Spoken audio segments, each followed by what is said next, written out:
Bonjour à tous, c'est Annette pour la chaîne Jolie d'épée. Je vous retrouve aujourd'hui avec un unboxing de chez DIY Shoes. Ils m'ont proposé de rechoisir des articles dans leur boutique. Ils m'ont donné un assez joli budget en me demandant de tourner 2 vidéos.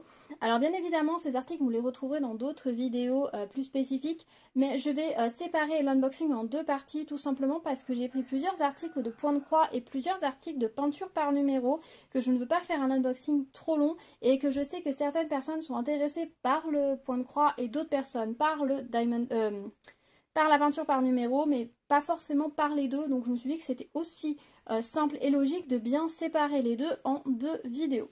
Donc on va commencer aujourd'hui par les articles de point de croix et dans une prochaine vidéo, demain ou après-demain, vous aurez les articles de peinture par numéro. Donc c'est arrivé dans un très grand colis comme ceci. Et à l'intérieur de ce grand colis, j'ai eu la surprise d'avoir un deuxième emballage. Alors je ne sais pas si c'est du fait que ils se sont dit que comme il y a un article qui est dans une boîte, est-ce qu'ils se sont dit une seule épaisseur, ça risque de s'endommager? Est-ce que le fait qu'il y ait beaucoup de choses, du coup, fait plus de mouvements et de creux à l'intérieur et qu'ils pensaient que ça allait s'accrocher? Ou est-ce que tout simplement, ils ont commencé à préparer la commande dans ce sac et puis après ils se sont rendus compte que c'était un peu juste pour le fermer et que plutôt que de tout revider et de risquer de peut-être qu'un article reste dans le sac, ils se sont dit bah on va mettre le premier dans le deuxième. Je ne sais pas, mais en tout cas c'était dans une 2 épaisseurs de sac. Alors moi c'est pas un souci, ce sac là n'ayant pas été utilisé, vous voyez la bande de colle n'a pas été utilisée. Moi je vais précieusement le remettre de côté et je m'en servirai pour un prochain envoi que je ferai et ce sera très bien. J'essaye de recycler un petit peu les sacs. Bon, quand vous avez écrit en gros le nom de la boutique, c'est un peu moins facile de s'en resservir. Mais c'est vrai que je garde souvent les emballages pour pouvoir m'en resservir par la suite pour essayer d'éviter la pollution inutile, ou je m'en sers comme sac dans ma poubelle. Tout simplement, si vous avez des sacs comme ça, sachez qu'ils sont très résistants et ce sont de parfaits sacs poubelles, notamment pour une poubelle de bureau. Voilà, bref. Ça c'était la minute recyclage. Donc bah du coup je vais retirer les quelques articles de point de croix qui sont dans ce sac et on va les regarder ensemble. Hop, je les mets sur le côté. Je retire les articles de peinture par numéro et voilà les articles de point de croix. Oui, il n'y a pas beaucoup de suspense, je vous montre directement les articles. Alors pour commencer on va regarder celui qui est caché. Voilà, alors oui j'ai déjà ouvert l'emballage tout simplement parce que j'avais commencé de filmer la vidéo et que j'ai eu un appel intempestif de publicité sur mon téléphone, ce qui m'énerve, qui m'agace au plus haut point. Je ne sais pas où ils ont récupéré mon numéro de téléphone, mais ça me saoule. Donc là je me suis mis en mode avion, donc je ne suis plus joignable pour personne. J'espère que personne n'aura besoin de moi pendant la prochaine demi-heure, mais bon voilà, j'avais pas le choix, surtout que bah, quand j'ai un appel ça s'entend sur la vidéo et c'est pas cool, donc voilà, j'ai fait ça comme ça. Il faut que je pense à le faire en fait à chaque moment où je filme. Alors d'habitude je filme pas à cette heure là non plus, et c'est vrai que c'est pas la meilleure heure pour être au calme, le démarchage est plus vers cette heure là.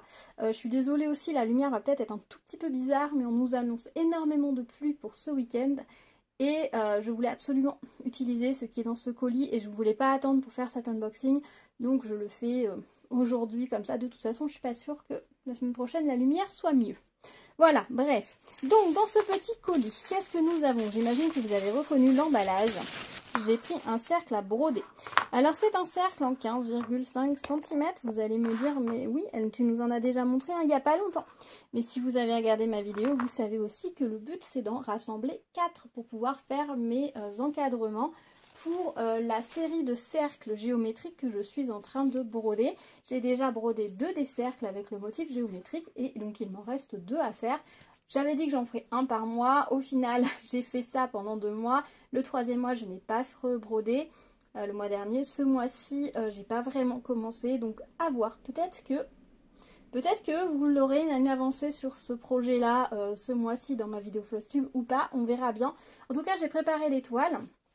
Et donc, il me faut 4 cercles de 15,5 cm pour pouvoir ensuite encadrer mes broderies pour pouvoir les accrocher. Donc du coup j'ai pris un cercle de 15,5 cm chez eux. Alors par contre celui-ci est en bois. Le précédent où il était en bambou, celui-ci est en lamelle de bois collé.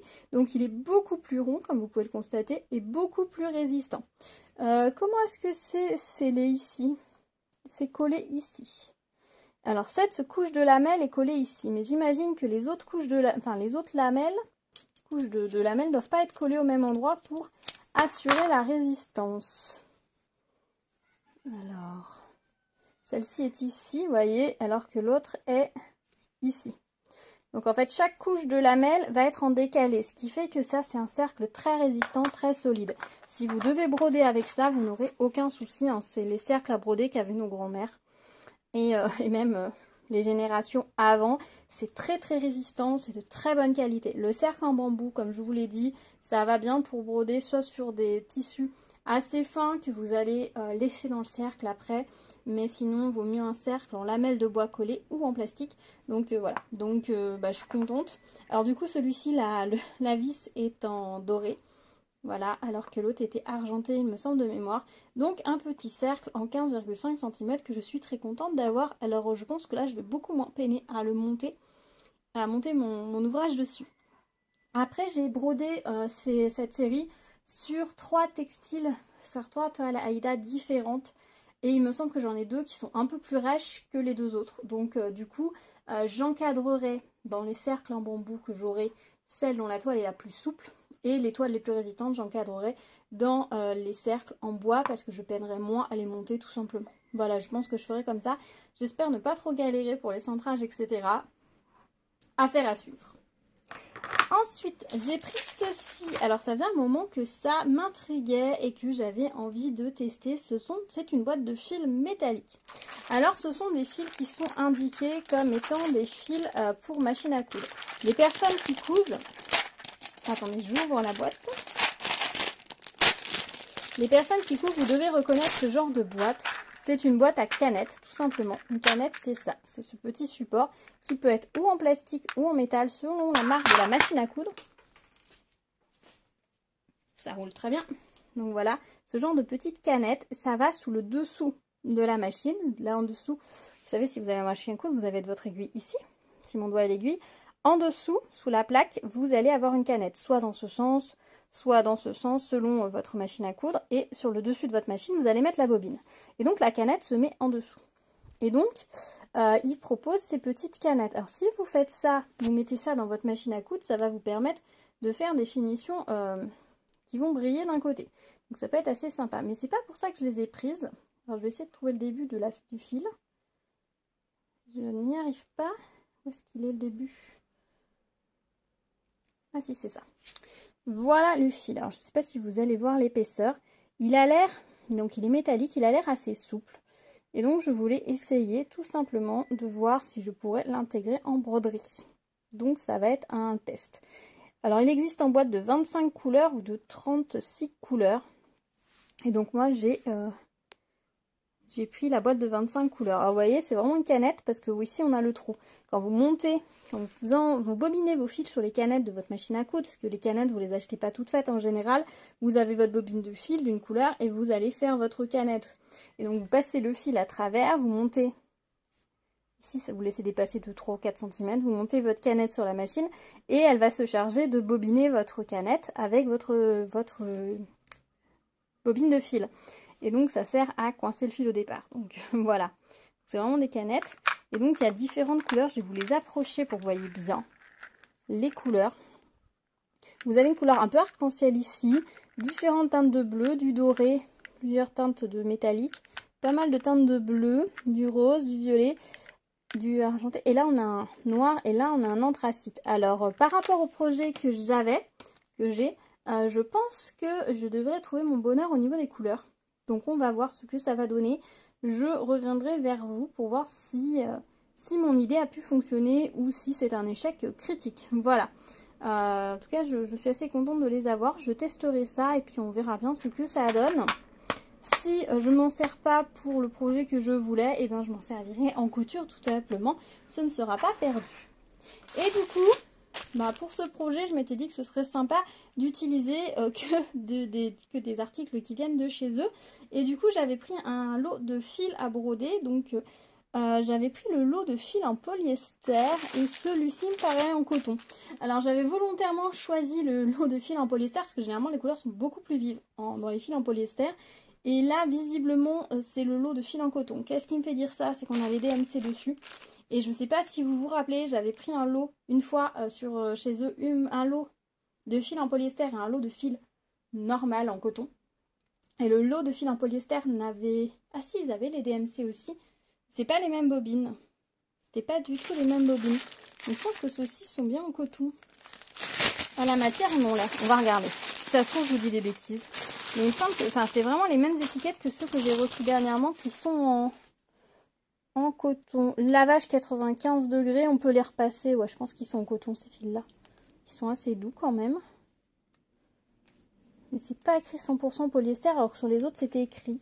Là c'est écrit exactement la même chose que sur les fils en coton que j'ai reçus dernièrement. Donc mon idée en fait c'était de prendre directement dans ce lot là les couleurs dont j'ai besoin. Donc par exemple celle-ci c'est clairement une couleur dont j'avais besoin. Non celle-là. Mais je suis pas sûre d'avoir réellement toutes les couleurs là du coup dont j'avais vraiment besoin. Donc on verra. On verra en fonction soit j'utiliserai à 100% ces couleurs-là, soit je vais aller piocher dans ma réserve de fils. Je sais que j'ai déjà dans les couleurs en 100% polyester que j'avais reçues de chez eux, les couleurs dont j'ai besoin pour ce projet-là. Donc au pire, soit je prends directement dans ce lot-là et uniquement dans ce lot-là, ou j'irai piocher dans les fils que j'ai déjà reçus de chez eux pour compléter. Ce qui est très chouette par contre, c'est que dans leur lot, on a toujours un noir et un blanc. Et je sais pas si pour vous c'est pareil, mais je me rends compte que même si c'est par petites touches, on a presque du blanc et du noir dans tous les projets. Et j'ai plusieurs projets où il faut pas mal de noir ou pas mal de blanc, et ben à force, et ben j'ai pas autant de réserve que ça. Cette couleur-là, elle est très très jolie. 123, là c'est très joli. J'aime beaucoup les couleurs. C'est vrai qu'au toucher, ils ont l'air très doux, mais en même temps, je sais pas. J'arrive pas à savoir si c'est vraiment du polyester. Je pourrais toujours faire le crash test, j'ai envie de vous dire, du fer à repasser. Après, ils disent de repasser à 2. Je sais pas. Je sais pas, les lots de fils que j'ai reçus en coton dernièrement. Non, ça a bien touché quand même du coton. Bon, écoutez, c'est pas grave, de toute façon, moi je vais les mélanger aux autres. Vous avez la DMC dessus, ça c'est chouette. Ah, j'ai deux. C'est rare qu'on en a des en double. Et là, j'en ai deux de la même référence. Ça, c'est pas la même référence, on est bien deux différentes. Mais là, j'en ai une en double. J'ai pas mal de... J'ai des jolies couleurs dans les teintes de marron, des couleurs d'automne. Là, je suis contente parce que j'ai plusieurs projets là d'automne en cours. Et donc, il y a certaines couleurs que je n'ai pas. Donc, ça va être l'occasion. Voilà, donc de très jolies couleurs. Moi, je suis très contente de ces fils. Je me demande si 304, j'en ai pas besoin là dans un projet que j'ai commencé. Après, le problème, c'est que les numéros sont tellement approchants des fois qu'on se dit oui, c'est celui-là dont j'ai besoin, puis en fait, c'en est un autre. Ah, c'est pas les mêmes violets, vous voyez, hein, il y a une nuance, ouais, on les voit un petit peu à la caméra, mais à l'œil nu, c'est pas forcément évident, mais c'est bien deux nuances de violet différentes. Voilà, donc très contente de cette réception. Je vais pouvoir faire des jolies choses, donc je reviendrai vers vous par propos de cet article-là. On verra si pour l'idée que j'avais, ça va fonctionner ou pas du tout. Je vais ajouter ces fils-là à ma collection. En fait, je me rends compte que là, j'ai craqué. Je me suis offert plusieurs patrons dernièrement. Et c'est toujours pareil, c'est-à-dire que vous avez beau avoir pas mal de fils. Bon, vous avez forcément des références en double. Mais sachant qu'il existe 500 DMC sur les fils à broder de ce genre-là, qui est la gamme, on va dire, en se basant sur la gamme 117 de moulinet de DMC. Et généralement, quand je sors un patron, je me dis, oh, vu les couleurs, je vais avoir les nuances et les teintes. Et en général, pas du tout. Je pense que celle où j'ai eu le plus de teintes, j'avais 4 sur 8. Mais sinon, sur des toiles où il faut 16, 20 couleurs, j'en ai 3 ou 4 à chaque fois et c'est tout.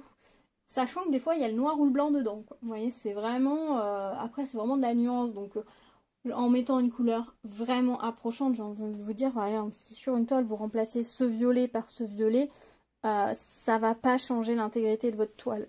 Peut-être que vous allez rajouter un tout petit peu plus de lumière avec celui-là qu'avec celui-là. Si vous n'êtes pas dans un dégradé précis, ça ira. Pareil, ici, si vous remplacez l'un par l'autre, vous aurez un résultat un peu plus lumineux qu'avec celui-là. Mais si c'est juste un fond, un soleil, ça va. Si ce sont des dégradés de peau, par exemple, là, vous n'avez pas le choix, vous devez mettre les bons dégradés, quoi. Mais si votre tronc d'arbre, au lieu de mettre... je sais pas, au lieu de... Est-ce que ces deux-là, ce ne seraient pas les mêmes? Hop. 841, si ça c'est le même. Mais si votre arbre, au lieu de mettre cette couleur-là, vous mettez celui-là, s'il n'y a qu'une couleur dans le tronc de l'arbre, c'est bon quoi. Et même si à côté vous aviez celui-ci en nuance, vous voyez, si je vous le mets au milieu, si normalement le dégradé c'était celui-là et vous mettez ce dégradé-là, ça marche aussi, vous voyez, la nuance n'est pas ultime, donc ça va passer. Donc c'est vrai que moi je fais beaucoup maintenant de correspondance au niveau des couleurs parce que même en ayant pas mal de fils, et bien des fois on n'a pas les bonnes couleurs et je souhaite pas forcément commander à l'unité, à la pièce.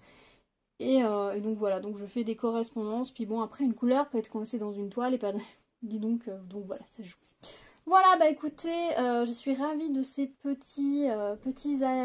cette petite réception, j'allais dire ces petits achats, cette petite réception point de croix. Vous savez à quel point j'adore recevoir des fils à broder, à quel point j'adore manipuler les écheveaux, etc. Je vais les mettre comme j'ai l'habitude sur mes petites cartonnettes pour pouvoir m'en servir beaucoup plus facilement.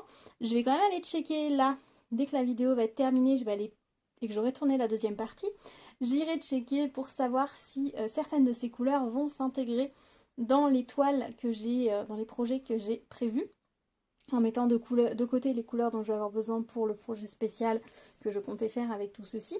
Mais je vais aller checker pour savoir s'il y a des couleurs qui vont pouvoir compléter d'autres toiles. Je me suis dit que j'allais me noter sur une petite fiche aussi quelles couleurs j'avais besoin et que j'avais remplacé dans les toiles, parce que je vais pas rouvrir tous mes sacs à chaque fois pour me dire ah oui là c'était ce vert là mais je l'ai remplacé par ce vert là.